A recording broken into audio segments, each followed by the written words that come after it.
오랜 날 오랜 밤일 임택수. 머릿고기 순댓국 부속일체. 악기점 옆 빈대떡집 간판은 언제 봐도 애매했다.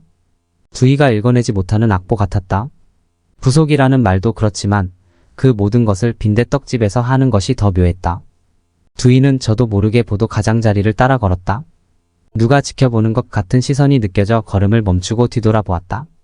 대여섯 사람이 건널목 앞에 서 있을 뿐 딱히 수상쩍은 사람은 보이지 않았다. 거리는 미세먼지 때문에 원근감이 사라져 낡은 스크린 속의 풍경을 보는 것 같았다. 200만 달러짜리 플루트는 어떤 소리를 내는 걸까? 두이는 쟁걸음으로 걸으면서 아까 악기점에서 들은 갖가지 플루트를 머릿속에 그려보았다. 가격에 놀라 웃음만 지었는데 율도 이런 마음이 아니었을까 생각하니 겸연쩍은 웃음이 새어나왔다.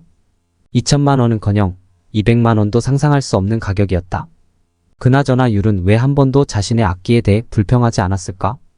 두이는 율이 하는 말을 허투루 들었을지도 모른다고 생각했다. 음악에는 문외한이고 몸까지 피곤하니 아이가 떠드는 소리가 때론 소음처럼 들리기도 했다. 가끔은 아이조차 귀찮아질 때가 있었다. 노래 연습장의 바깥 출입문을 열어젖히자 옅은 곰팡내가 지하에서 올라왔다. 계단참에 구정물 같은 어둠이 고여 있었다. 두이는 벽을 짚으며 천천히 계단을 내려갔다. 유리문을 밀고 들어가 벽을 더듬어 스위치를 올렸다. 순식간에 어둠이 달아나고 기역자로 꺾인 복도가 눈앞에 나타났다. 두이는 공기청정기에 전원을 켰다. 공기청정기가 무서운 속도로 돌아가기 시작했다. 외투를 벗고 카운터 서랍에서 부중 방지용 토시를 꺼내 손에 끼운 후 어깨까지 끌어올렸다. 수술한 지 5년이 다 되어가지만 몸은 여전히 균형 감각을 놓치곤 했다. 방사선 치료를 포함한 모든 치료 과정을 마치자 두이를 기다리는 건 기억력 쇠퇴와 팔에 생기는 부중이었다. 나빠진 기억력은 누가 짚어주지 않으면 모르고 넘어가기도 했지만 부중은 당장에 드러나는 통증이었다. 치료 초기에 두이는 아이를 안을 수가 없었다. 아이가 달려오기라도 하면 두 팔로 가슴부터 가리게 되었다. 바느질을 할 때도 찌릿찌릿 쏘는 통증이 손끝에서 시작해 어깨 축지로 빠르게 뻗어나갔다. 주먹을 움켜쥘 수 없게 된 것도 그때부터였다. 룸의 문을 전부 열어두고 환기를 시켰다. 창고에서 자루걸레를 가져와 바닥을 닦았다. 기계처럼 손을 움직이면서 머리로는 악기점에서 본 플루트를 생각했다. 두이는 한 달 전부터 악기점 밖에서 가게 안에 진열된 악기들을 들여다보고는 했다. 율이 영재원에서 만난 한 아이의 이름을 재차 말하고 난 후였다. 율은 로즈골드색 플루트를 가진 아이를 그 악기로 그 정도밖에 연주를 못한다고 비난했다. 대체 어떤 소리를 내는 악기일까? 두이는 처음으로 악기가 궁금해졌다. 이름처럼 둥글고 환한 소리가 악기에서 흘러나올 것만 같았다. 그런 생각 끝에 아이의 플루트가 고장났다는 사실이 불쑥 떠올랐다. 두이는 그 길로 아이의 플루트를 챙겨 악기점으로 갔다. 악기들이 진열된 가게 안쪽에 사장으로 보이는 남자가 앉아 있었다. 이 거리의 가게들 사정이 거의 그런 것처럼 악기점도 한가해 보였다. 대신 배달을 서두르는 오토바이들이 거리에 늘어났다. 한 번은 가게 안쪽을 살피다 그와 눈이 마주쳤다. 그가 들어오라는 듯 손짓을 하더니 두이가 여전히 망설이고 있자 벌떡 일어나 출입구 쪽으로 다가왔다. 두이는 당황한 나머지 그런 자리를 뜨고 말았다. 하지만 이제 더는 미룰 수 없었다. 가게 안으로 들어서는 두이를 알아보고 남자가 장갑을 벗고 자리에서 일어났다. 이것 좀 보라는 듯 그가 몸을 틀어 작업대 위에 널린 것들을 보여주었다. 두이가 무슨 악기냐고 물어보았다. 남자가 색소폰이라고 알려주었다. 색소폰은 덩치와 소리에 비해 예민한 악기죠. 덜렁대느라 케이스 지퍼가 열린 것도 모르고 들었다가 그냥 바닥에 떨어뜨린 거죠. 우리 색소폰 동호회 총무님 겁니다. 마우스피스며 키 레버며 다 휘어지고 우그러졌어요. 두이는 말없이 고개를 끄덕이고 나서 들고 온 소프트 케이스를 남자에게 건넸다. 남자가 케이스를 열어 세 부분으로 분리해 놓은 플루트를 꺼냈다. 소리가 나질 않는데요. 두이가 말했다. 남자가 플루트 중간 마디에 새겨진 메이커와 숫자를 엄지로 쓱 문질렀다. 야마하 221, 진짜 오랜만에 보는 모델이네요. 남자가 능숙하게 관을 조립한 후 마스크를 턱으로 내리고서 플루트를 불었다. 보세요.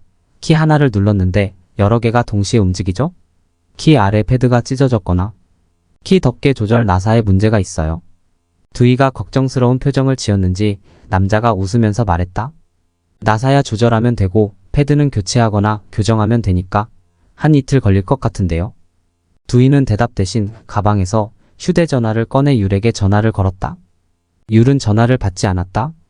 영재원 수업이 다음 주부터 시작되니까 아직 시간은 충분히 남아 있었다. 아이가 영재원 수업에 가야 해서요. 영재원요? 남자가 미간을 모으며 두이를 쳐다보았다. 연주를 잘하나 보네요. 글쎄요, 전 음악은 잘 몰라서요. 그래서 애가 어느 정도의 실력인지도 모르겠고요. 웃느라 두이의 입술이 벌어지면서 윗니들이 드러났다. 그녀는 정색하듯 입을 꼭 다물었다. 입을 다물고 나서야 마스크를 쓰고 있다는 걸 깨달았다. 요사이 이런 일이 잦았다. 마스크를 쓰고 있다는 것을 잊을 때가 있고 잠깐 마스크를 벗고 있다는 걸 잊을 때도 있었다. 송곳니가 부러진 자리는 검게 변해 두이가 봐도 어딘가 우스꽝스럽게 보였다. 휴대전화에 저장된 율의 동영상이 생각났다. 사장님은 보면 아시겠죠? 전문가시니까. 두이는 지금껏 수십 번도 더 되돌려본 영상을 찾아 남자에게 보여주었다. 화면에는 허리가 잘록한 보라색 드레스를 입고 커트 머리를 한 율이 등장했다. 율은 무대 의상을 직접 골랐고 수료식의 곡도 알아서 선택했다. 율은 테두리가 번진 둥근 조명을 받으며 연주를 시작했다. 4분이사 박자로 이어지는 도입부부터 곡을 장악했다고 심사위원이 평을 했는데 두이로서는 그 말의 의미를 대충 이해할 듯 하다가도 이해하지 못했다. 다만 무대 위에 율이 조금도 긴장하지 않았다는 것은 한눈에 알 수 있었다. 나중에는 자신이 어디에 있는지도 잊은 것처럼 연주에 집중하고 있었다. 그때만큼 율이 낯설게 느껴진 적도 없었다. 도대체 저 아이는 누구인가 싶었다. 염소의 춤. 남자가 말했다. 두이가 재빨리 고개를 끄덕였다. 염소가 춤을 추는 내용이라고 율이 말한 뒤로 곡을 들을 때마다 그 모습을 떠올려 보았다. 그러자 리듬이 빨라지면서 불안정하게 튀는 부분에서 폴짝대는 염소의 모습이 그려지기도 했다. 3분 45초 동안의 연주가 끝났다. 남자가 고개를 주워겼다. 이 곡엔 샤프와 플랫 따위의 임시표가 붙어 쉴 새 없이 호흡을 붙들고 내달려야 하는데 이런 입문자용 플루트로 이 정도까지 표현한다는 건 분명 특별한 재능인 거죠. 두이는 마치 자신이 칭찬을 들은 것처럼 으쓱해졌다. 물론 작은 실수가 있었지만요. 그렇게 말하고 남자는 다시 아이의 동영상을 재생했다. 실수? 그것에 관해 아이는 아무 말도 하지 않았다. 이제는 외우다시피 한 선율이 다시 귓속으로 흘러들었다. 로지골드 정도만 되어도 소리는 더 화려하고 풍부했을 겁니다. 남자는 무슨 뜻인지 아느냐는 듯 마스크 위로 드러난 두이의 눈을 쳐다보았다. 두이는 남자의 눈을 멍하니 바라보며 단지 플루트 하나로 얼마나 화려하고 풍부한 소리를 만들어 낼 수 있을지 의문이 들었다. 남자가 유리 진열장 쪽으로 가서 플루트 하나를 집어왔다. 몸체가 금빛으로 반짝거렸다. 악기 재질이 음색을 낳지요. 니켈 재질의 은도금한 플루트부터 실버 플루트, 로즈 골드, 도금한 것, 골드 플루트, 플래티넘 플루트까지 다 다르죠. 가격도 천차만별이고요. 좋은 건 200만 달러가 넘습니다. 반은 알아듣고 반은 무슨 의미인지 이해되지 않았지만 두이는 전부 알아들은 것처럼 고개를 끄덕거렸다. 악기가 연주자의 실력에 적합하면 더 좋아요. 이 아이는 당연히 연주용을 사용해야 하고요. 이번에도 남자는 두이의 눈을 가만히 바라보았다. 걱정하지 마세요. 헤드 부분만 실버로 바꿔도 소리는 훨씬 더 좋아질 겁니다. 아니면 금빛 플루트를 진열장에 도로 가져다 놓으며 남자가 말을 이었다. 아이 거보다 한 단계 업그레이드된 모델도 있어요. 두이는 겨우 한 단계 나아진 악기가 얼마나 달라진 소리를 낼지 궁금했다. 옵션키 하나가 추가되면서 3옥타브 미음을 좀 더 쉽게 낼 수 있죠. 지금 볼 수 있나요? 두이가 물었다. 내일이라도 가져다 둘게요. 그런데 하루에 연습을 얼마나 하고 있어요? 남자가 율의 플루트를 안쪽 작업대 위에 올려두며 말했다. 두이는 아이의 연습 시간을 일일이 체크하지 않았다. 집안일을 하거나 가게에 나가기 전 잠깐 눈을 붙일 때도 아이의 방에서 플루트 소리는 끊이지 않았다. 딱 3시간, 매일 연습만 한다면 이 아이는 우리나라 최고의 플루티스트가 될 겁니다. 플루트 전공자들을 오래 지도한 교수가 했던 말을 남자에게 전했다. 그렇죠. 더도 말고 덜도 말고 딱 3시간. 그런데 그게 어렵죠? 두이의 생각에도 초등학교 5학년이 날마다 3시간씩 악기를 연습한다는 것은 무리일 것 같았다. 율은 공부에도 욕심이 많았다. 영리한 아이일수록 기계적인 반복을 싫어하고 자기 재능에 대해 의심하면서 빨리 실증을 낼 수도 있으니까요. 두이는 가방에서 작은 수첩을 꺼내 남자의 말을 적었다. 제가 건망증이 심해서요. 두이는 아무렇지 않게 건망증이라는 단어를 내뱉은 자신을 못마땅해하며 수첩에 악기 모델명과 악기점 전화번호를 적어두었다. 가게를 나서다 두이는 고개를 돌리고 우물거리듯 말했다. 지금 악기보다 좋은 거라면요. 소리만 더 좋다면요. 좋아요, 중고라도? 네네, 준비해 두겠습니다. 가게 문이 닫히면서 남자의 목소리가 멀어졌다. 창고에서 음료수 박스를 드는데 예리한 통증이 팔을 관통했다. 두이는 화장실로 가서 거울 앞에 섰다. 타일 벽에 붙여둔 방향제에서 옅은 코코넛 향이 분사되었다. 이마에 흐르는 땀을 닦아내고 부중 방지용 압박 토시를 팔에서 벗겨냈다. 손끝이 저렸다. 두이는 두 팔을 높이 쳐든 채 후후 숨을 내쉬었다. 어디쯤에서 실수를 했다는 걸까? 동영상을 본 악기점 남자는 율의 작은 실수를 알아차렸다. 두이는 동영상을 다시 봤지만 그 지점을 알아낼 수 없었다. 율이 평범하고 적당히 얕게 살아간다면 더는 바랄 게 없었다. 무난한 세계. 그 세계에서 숭글숭글하고 원만히 살아가기를 두이는 바랐다. 율이 플루트를 처음 만진 건 초등학교 3학년 때였다.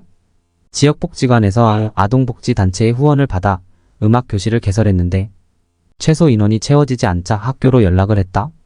복지 담당 선생님의 추천을 받은 율은 프로그램에 참여하게 되었고 먼저 피아노와 바이올린을 배웠다.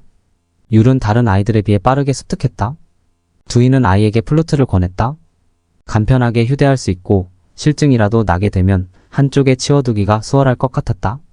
아이들은 좌식 책상 위에 악보집을 올려놓고 음대생에게 기초를 배웠다.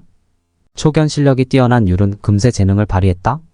모든 악기는 복지관을 벗어날 수 없어 율은 빈손으로 집으로 돌아와 상상의 플루트를 만지며 오래 놀았다.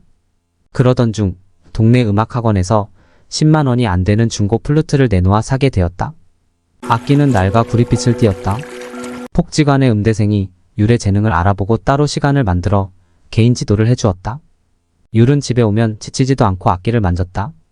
하나씩 음을 찾아가며 마디를 완성하고 마침내 두이가 듣기에도 그럴듯한 곡을 만들기도 했다. 3학년을 마칠 무렵 담임 선생님이 주었다면서 율이 영재원 지원서를 가지고 왔다. 두이는 대수롭지 않게 서류를 한쪽에 치워두었다. 영재원에 대해 까맣게 잊고 있었는데 어느 날 휴대전화로 연락이 왔다. 율의 담임 선생이었다. 두이는 집에서 10분 거리에 있는 학교로 담임을 만나러 갔다. 20대 후반인 담임은 결혼을 앞두고 있었다. 서둘러 가정을 만들고 싶어 하는 그녀는 율의 집안 환경을 안타까워했다. 율의 재능에 대해 여러 수식어를 붙여가며 칭찬을 했다. 그러나 두이는 율의 재능에 대한 담임의 평가가 다소 과장된 것 같았고 담임이 예상하는 율의 미래는 두이에겐 비현실적으로 느껴졌다. 두이는 자신도 모르게 언성을 높이고 말았다. 나중에 아이가 이도 저도 아니면 어떻게 해야 하죠? 악기에서 손해볼 건 없지 않을까요? 담임은 침착했다. 나중에 중단한다 해도 한번 배운 악기는 아이에게 긍정적으로 작용할 거라고 말했다. 두이는 영재원에서 음악을 전공하는 아이들의 가정환경에 대해 들은 적이 있었다. 부족하지 않게 지원받는 아이들 틈에서 율이 괜스레 주눅이 들지 않을까 염려되었다. 두이는 고개를 끄덕이며 담임의 책상에 놓인 화분을 보았다. 필레하였다. 창으로 들어오는 햇빛을 고스란히 받고 있었다. 선생님, 저 식물은 그늘을 좋아해요. 두이가 화초를 가리켰다. 직사광선에 노출되면 화상을 입거든요. 그늘진 곳에 두면 아주 작고 흰 꽃을 피울 거예요. 그래서 시들했나 봐요. 담임이 일어나 화분을 그늘에 옮겼다. 1년 중 날이 가장 맑다는 때 두이는 낱말 퍼즐을 풀다가 여기서 멈추었다. 아무리 생각해도 떠오르는 게 없었다. 나머지 힌트를 마저 읽어보았다. 춘분과 고구 사이에 있는 절기. 두이는 관자놀이가 지끈거렸다. 오후 4시가 되면 가게 바깥문을 열어야 했다. 거리 두기가 완화되면서 낮에 들어오는 손님도 생겼다. 손님이 있든 없든 평일에는 자정까지 가게를 지켜야 했다.